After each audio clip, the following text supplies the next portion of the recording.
itu kan penjelasan soal migasnya nih sangat daging nih Mbak ya. Iya. Maksudnya Mbak Caca banyak sekali menjelaskan berbagai hal soal migas. Tapi kalau kita bicara sumber energi lainnya, itu gimana Mbak? Gimana pemerintah di legislatif itu membicarakannya? Bagaimana cara kita sejauh ini untuk membangun strategi optimalisasi dalam negeri? Jadi ketimbang kita fokus ke impor, oke memang sekarang mood kita, spirit kita kan lagi menghadapi krisis, Iya, ya. betul. Jadi cara paling cepat adalah mendiversifikasi sumber impor. Tapi kalau kita mau berbicara lebih jangka panjang nih Mbak, gimana sih perbicaraan pemerintah soal ini? Optimalisasi energi itu strategi gimana? Yang bukan migas Mbak. Oke, kalau Ya. bukan migas mungkin salah satunya itu sektor ketenaga listrikan ya. Oke. Nah ini juga menjadi sesuatu yang urgent dibicarakan di DPR karena hingga saat ini itu sekitar 10.000 lokasi mencakup dusun dan desa itu belum teraliri listrik. Gitu. Dan itu belum teraliri listrik ya, sama sekali belum teraliri listrik. Kita belum berbicara yang keandalan pasokannya dalam hal ini dia udah ada listriknya tapi belum ada nyala 24 jam gitu ya. Belum andal lah secara pasokan gitu. Nah, ini yang terus dibahas karena pastinya akan menyentuh kebutuhan dasar masyarakat. Contohnya masyarakat pesisir yang sebagian besar itu mata pencahariannya sebagai nelayan. Nelayan itu sangat membutuhkan cold storage untuk menyimpan hasil melautnya, ya kan. Tapi dengan tidak adanya listrik atau bahkan pasokannya tidak andal, tidak nyala 24 jam, tentunya storage ini kan juga tidak berfungsi secara maksimal. Akhirnya ya penerimaan nelayan juga pasti turun gitu ya, karena hasil tangkapannya menjadi rusak lah gitu. Nah ini memang menurut saya juga pemutakhiran data ini harus dilakukan secara spasial. Jadi betul-betul memetakan lokasi-lokasi yang mana saja di Indonesia yang belum teraliri listrik gitu. Atau bahkan sudah ada listrik tapi tidak pasokannya tidak andal. Karena kalau kalau tidak terukur dengan pasti gitu, ini pasti kan nanti sasarannya juga akan tidak tepat. Anggarannya juga akan menjadi sia-sia lagi gitu ya untuk proses pengadaan listrik ini. Terlebih juga yang paling banyak nih biasanya di wilayah timur yang belum kebagian listriknya gitu. Dan isu lainnya itu yang dibahas juga soal overcapacity. Jadi di satu sisi kita ini ada yang kekurangan listrik, di satu sisi berlebihan nih listriknya, tapi tidak ada jaringan yang bisa untuk memanfaatkan ini untuk ke daerah-daerah yang memerlukan listrik seperti itu. Oke, berarti kalau listrik kan gitu tuh Mbak strateginya. Ada nggak Mbak sumber energi lain yang mungkin bisa di-spill obrolan di DPR-nya itu gimana sih dalam rangka mengoptimalkan sumber daya itu? Pastinya EBT ya, energi baru dan terbarukan. Iya. Karena tidak dipungkiri ini kan kalau Indonesia itu kan sangat luas ya dan sangat spesifikasi lokasi banget gitu. Sedangkan kalau kita mengandalkan satu sumber aja, ketika terjadi gangguan pastinya ya drop semuanya gitu. Sedangkan kalau kita mulai mendiversifikasi ke beberapa sumber EBT, itu kita akan mempunyai banyak sumber bauran nih. Ada energi ombak, energi air, energi angin. Nah itu yang selama ini juga terus dilakukan pengawasan oleh DPR. Nah, tapinya juga saat ini memang 80% kita masih tergantung oleh fosil. Jadi bauran energi kita untuk EBT-nya masih 14%. Nah, jadi ya memang masih diperlukan kebijakan-kebijakan yang kuat juga agar kita bisa mendorong ini EBT nih jalan seperti itu. Ya di podcast 2 episode sebelumnya sih ada informasi memang ya betul bahwa ketergantungan kita ke fossil fuel itu kan besar banget ya Mbak. Betul. Tapi itu akibat. Kalau dia akibat berarti dia punya sebab. Sebabnya adalah cost. Cost dari energi fosil itu masih yang paling murah, paling settle. Sedangkan kalau EBT itu membutuhkan cost yang lebih signifikan up-nya gitu. Nah, kalau di DPR ini membicarakan hal ini nggak sih Mbak? Karena ini kan kalau cost energi terbarukan ini kan skupnya di bisnis Mbak ya. Pemerintah kan ya hanya bisa melakukan kebijakan mungkin subsidi. Itu yang saya ketahui nih sebagai warga nih Mbak. Tapi ada nggak sih kebijakan lain yang sebenarnya juga dibicarakan nih di legislatif soal bagaimana pemerintah menekan cost ini Mbak? Iya, jadi sejauh ini sih sifatnya masih hearing ya Mas. Jadi kita mendengarkan beberapa masukan-masukan pakar gitu ya terkait bagaimana sih EBIT ini seharusnya agar bisa kompatibel juga gitu ya. Bahkan pernah juga kan beberapa EBIT ini misalkan kayak angin itu kan pasti ada naik turun ya. Kalau kita mengandalkan itu ketika nggak ada sumber dayanya nggak nyala gitu kan listriknya. Tenaga surya pun seperti itu gitu ya. Ketika tidak ada berarti tidak ada juga pasokan listriknya nanti. Nah, hal-hal seperti itu yang menjadi pertimbangan dan mungkin arahnya nanti ke storage ya. Pembangunan storage seperti itu dan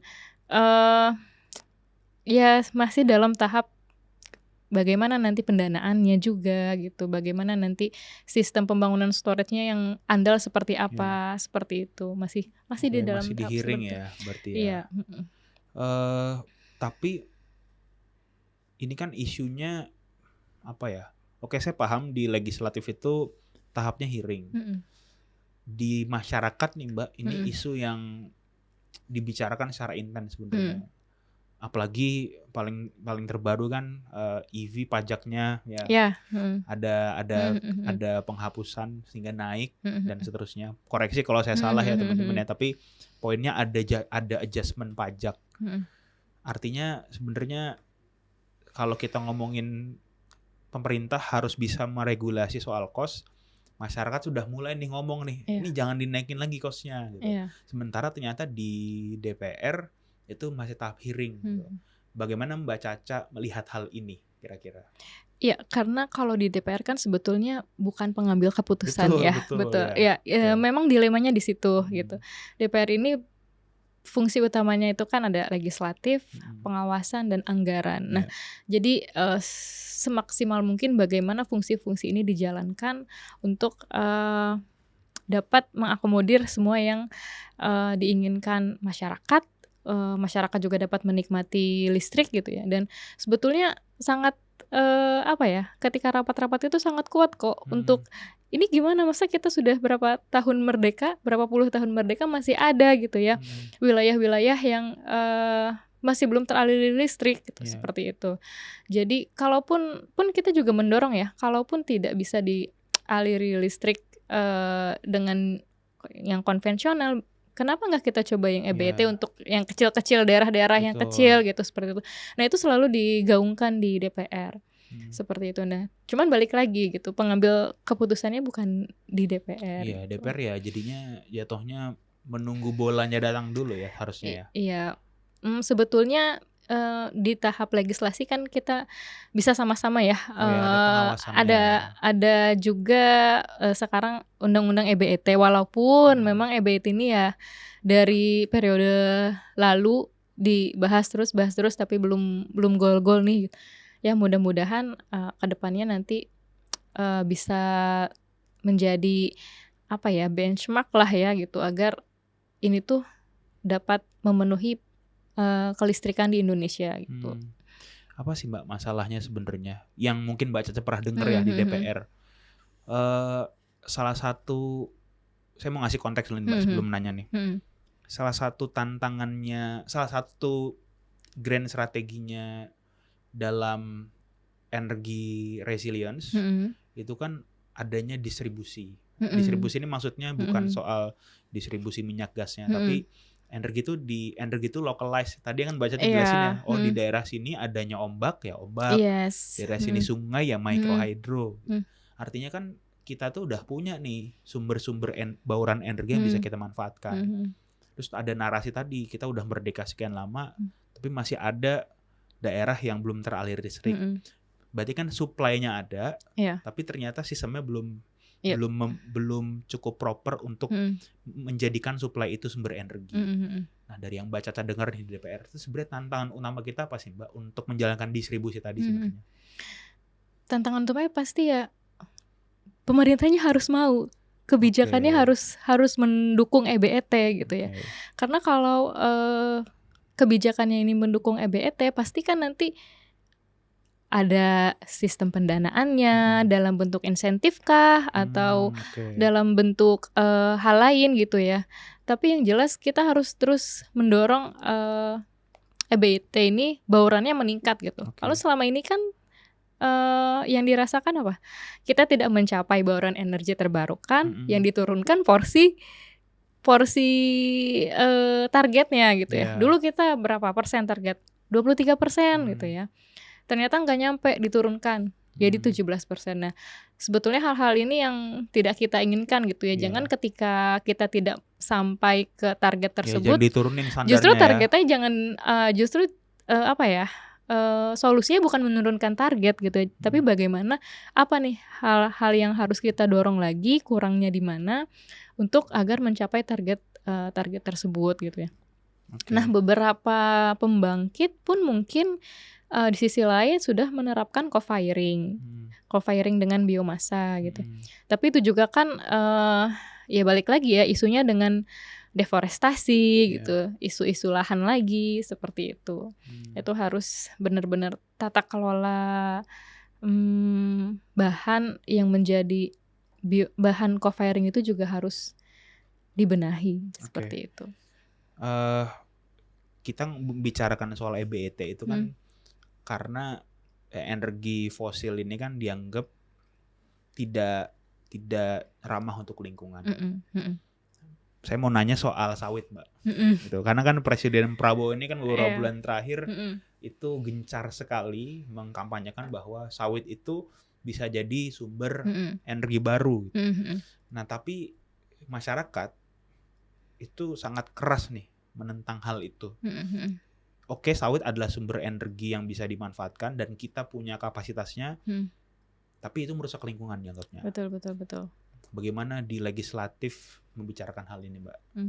Sebetulnya kalau di legislatif pasti ketika ada usulan yang mendorong untuk menekan emisi lebih rendah, itu pasti kita dorong ya Mas ya. Cuman pastikan kita juga mendengarkan sisi lain, dampaknya gitu ya, atau implikasinya kalau proyek ini tuh sudah siap belum sih untuk dijalankan. Nah, sebetulnya kan kalau yang tadi soal sawit ya, ini konsennya kan anggaplah ke biodiesel ya. Ke biodiesel yang mungkin akan ke B50 itu ya, sebagai lanjutan B40 yang kemarin. Nah, tapi di sisi lain sawit ini ekspansinya sudah terlalu banyak gitu, dan sebetulnya betul tadi ya, yang dimanfaatkan dari sawit itu banyak gitu ya. Tapi mungkin yang diinginkan masyarakat ini tata kelola sawitnya dibenahi dulu nih gitu ya. Kita sebetulnya tidak menolak gitu ya untuk narasi biodiesel gitu kan, karena kalau dipaparkan misalkan biodiesel ini emisinya rendah gitu ya, why not kita memakai itu gitu ya. Tapi yang dihadapi adalah penggusuran lahan di mana-mana gitu ya, kayak sebetulnya ini lahan untuk pangan tapi dijadikan sawit gitu ya, dan yang lain-lainnya lah gitu. Jadi gimana ya, tata kelola perkebunan sawit yang harus dibenahi terlebih dahulu. Ya lagi-lagi gitu. Ini kontrolnya ada di eksekutif ya, kalau hal ini ya. Betul. Nah, karena Mbak Caca kan juga pernah di Komisi 4 ya, lingkungan ya. Makanya saya nanya ini soalnya pasti Mbak Caca punya perspektif lingkungannya nih. Tenggara Strategik itu sebelumnya punya studi, Mbak. Punya studi soal, sebenarnya ini soal industri hulu migas. Jadi kita memapping permasalahan-permasalahan di industri hulu migas di seluruh Indonesia. Kita mapping, kita cek bagaimana stakeholder di pusat dan daerah itu dinamikanya seperti apa.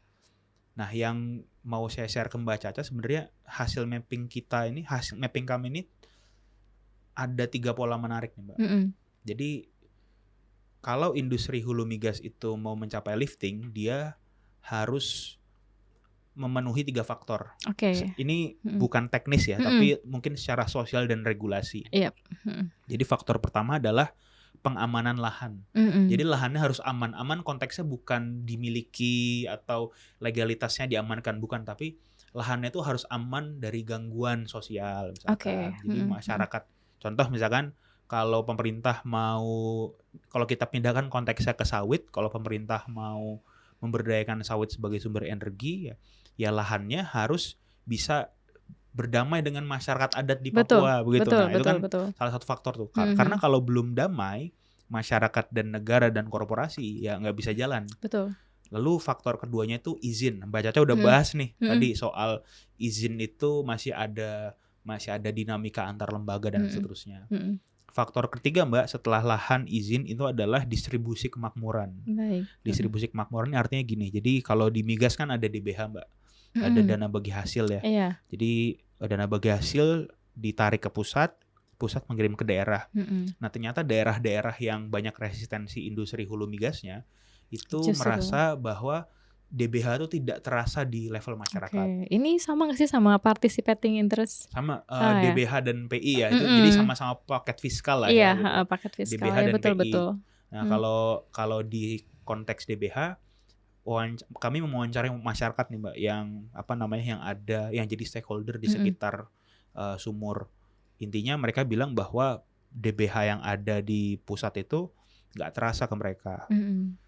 Kalau kami naikkan level wawancaranya ke pemerintah daerah, mereka bilang bahwa DBH yang dari pusat ke daerah itu tidak transparan. Jadi liftingnya nggak tahu berapa. Tiba-tiba dapat aja uang sekian. Ini uang sekian ini dari berapa persen lifting, itu nggak transparan. Sehingga pemerintah daerah itu nggak bisa tahu ini kekuatan migas di daerah saya seberapa. Sudah mah begitu, karena migas ini sangat sentralistik industrinya, jadi pemerintah sudah mengatur nih, nanti saya kasih uang dari DBH ya, nanti uangnya dipakai sekian persen untuk ini. Jadi pemerintah daerah tuh ruang untuk menentukan anggaran ini mau dipakai apa tuh sempit banget, Mbak. Ini berdampak pada ketidakpuasan di lapangan. Nah, intinya kan dari dua masalah yang saya share ke Mbak Caca, ternyata urusan energi itu nggak hanya urusan teknis, tapi urusan penerimaan masyarakat, atau social license itu sangat berpengaruh sekali. Iya. Nah, pertanyaannya, Mbak, di DPR itu ada nggak sih perbincangan soal ini? Dan kalau masyarakat di grassroots itu mau mengadukan hal tersebut, mau beraspirasi itu, gimana caranya, Mbak? Ada sekali, Mas. Ya, jadi di DPR itu ada rapat yang namanya audiensi. Nah, jadi audiensi ini kita menerima dari komunitas, dari masyarakat yang merasa mungkin menerima ketidakadilan gitu ya, dalam konteks apapun gitu ya. Nah, kalau di Komisi 12 mungkin dalam konteks energi. Nah, jadi misalkan ya kayak seperti yang Mas Bimo bilang gitu ya, kita nggak dapet nih dana participating interest gitu kan, kita belum merasakan, itu bisa ke kita gitu kan. Dan kita pun ketika misalkan melakukan penyusunan undang-undang, itu tidak hanya pakar yang kita undang gitu ya, tapi dari masyarakat-masyarakat di daerah-daerah penghasil migas gitu. Nah, jadi bagaimana sih selama ini nih daerah penghasil migas ini berjalan gitu. Jadi dari situ kita kumpulkan masalahnya, kita dengarkan keluhannya, yang nantinya kita akan rumuskan, oh ternyata di undang-undang nanti kita harus masukkan nih terkait hal ini gitu. Jadi tidak boleh dong daerah penghasil migas justru yang nggak berkembang daerahnya gitu-gitu aja gitu. Dan itu ada namanya audiensi. Jadi ya bisa mengajukan surat gitu ya, untuk mengajukan surat audiensi langsung ke sekretariat komisi yang terkait. Nah, nanti dijadwalkan dari komisi itu untuk bisa mengadukan permasalahannya ke komisi terkait gitu. Nah, ini soalnya juga terjadi di sektor energi lainnya nih, Mbak. Misalkan di EBET ya, di daerah Banyumas, kalau saya nggak salah itu Desa Karang Tengah namanya. Itu salah satu desa yang punya kekuatan di energi microhydro, jadi aliran sungai. Karena Gunung Slamet sungainya deras, begitulah ya. Kendalanya di mereka itu, kalau saya juga tidak salah, karena ini bukan riset yang saya lakukan ya, jadi saya hanya membaca. Jadi kalau nggak salah masalahnya itu adalah lahan yang mereka gunakan untuk grid, untuk instalasi grid itu masih punya private sector, punya orang gitu. Jadi ya nggak sustain kan, ada resiko tidak sustain. Betul. Nah, ini kan lagi-lagi masalah penerimaan sosial nih Mbak. Iya, Gitu. iya, iya, Jadi iya, ternyata iya. urusan energi ini ada urusan sosialnya. Mm. Nah tapi kan itu terjadinya di daerah nih Mbak. Iya. Terjadinya di daerah dan bukan di pusat. Gitu. Mm. Bagaimana masyarakat di daerah itu mau menjangkau legislatif kalau mereka punya hal-hal seperti ini Mbak? Biasanya seperti yang pernah terjadi di Komisi 12 ya, biasanya diangkat dari DPRD-nya Mas. Oh, ke Nah, DPRD-nya dulu ya. jadi DPRD-nya yang ke kita gitu. Oke. Mungkin DPRD-nya juga mungkin membawa misalkan beberapa masyarakat yang terkait gitu. Jadi di situ disampaikan juga gitu. Jadi berjenjangnya seperti itu gitu. Kalau memang belum punya akses gitu ya untuk ke pusat dan terlalu jauh atau gimana, itu menghubunginya DPRD-nya dulu. DPRD-nya di komisi yang terkait nanti didesak nih DPRD-nya agar ke DPR RI gitu. Pertanyaan terakhir nih Mbak. Ini pertanyaannya sifatnya refleksi. Jadi refleksi ini boleh harapan, boleh curahan hati, gitu, boleh perenungan. Selama Mbak Caca ada di DPR sektor energi. Refleksi pertama Mbak, bagaimana industri hulu migas sebaiknya dijalankan? Gitu. Nah, refleksi pertamanya gimana kira-kira? Pertama tetap harus ada keamanan fiskal ya. Tentunya kan ini karena berkaitan dengan investasi investor. Kalau dari sisi investornya aja tidak memperkuat ya sisi investornya, bagaimana orang mau mempercayai? Jadi nggak tertarik invest ya. Gimana mau tertarik gitu untuk.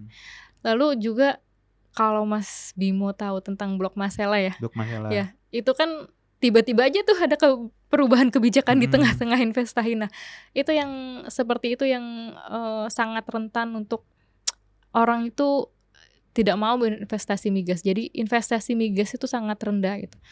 Artinya kita untuk punya dana eksplorasi juga nggak ada yang mau gitu bereksplorasi. Jadi, akhirnya produksi lifting kita juga segitu-gitu aja gitu. Nah, jadi Blok Masela udah berapa lama dari awal ditentukan blok itu, padahal kan sumber dayanya sangat besar sekali, lapangan gasnya tuh sangat besar sekali. Tapi tiba-tiba di tengah ada perubahan kebijakan gitu ya, yang tadinya di floating menjadi di onshore. Panjang lagi tuh, perizinan lagi, belum lagi penerimaan masyarakat. Onshore tuh ini kompleks banget betul. Belum lagi tadi ya penerimaan masyarakat, kita kan tidak bisa semena-mena ya langsung datang ke situ main ngebor gitu kan. Harus edukasi dulu ke masyarakatnya biar masyarakat juga merasakan proyek ini aman nih gitu. Proyek ini juga nanti dengan proyek ini ternyata kita bisa ambil manfaatnya ada di proyek ini nih. Seperti itu kalau untuk di sektor migas ya. Kalau sektor energi yang ini Mbak, bauran energi yang lebih bersih, energi hijau, yang EBET gimana? Apa refleksi Mbak Caca di situ? Sebetulnya harus didorong dari tingkat desa ya, tingkat. Justru bukan nasional ya, di desa ya. Karena kan seperti yang saya bilang tadi, ini tersebar secara spesifik lokasi gitu ya.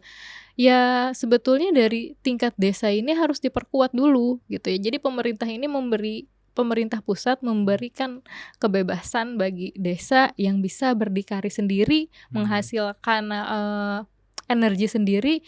Ketika misalkan energinya ternyata bisa sustain ya, kenapa enggak gitu. Pemerintah langsung memberikan kebijakan mendukung gitu. Karena ya luas ya Mas wilayah Indonesia gitu kan, nggak bisa disamaratakan antara Sumatera, NTT, Kalimantan gitu.